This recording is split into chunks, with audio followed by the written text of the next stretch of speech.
Երևանի հանրակրթական դպրոցներից մեկի բակում, 181-րդ դպրոցի բակում լցվում է կոյուղած ջուր։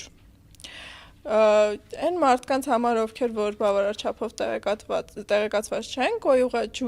ջրի առկայությունը ոչ միայն հոտի առումով է տհաճ, այլ նաև լուրջ ազդեցություն է թողում մարդու առողջության վրա։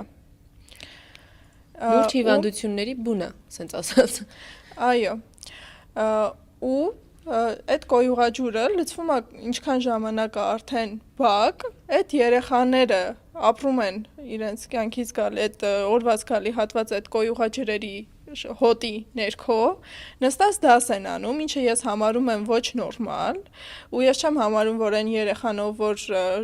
ժամերով շնչում է կոյուղաջրի հոտը, ինքը ունակ է դաս սովորելու կամ ունակ է իր ուղեղը նորմալ ձևով աշխատացնելու։ Դպրոցի բակով ուղղակի այդ ամեն ինչը ասենց գնում է, երեխքը մեջով քայլելով հասնում են դպրոց, իրանց հետ այդ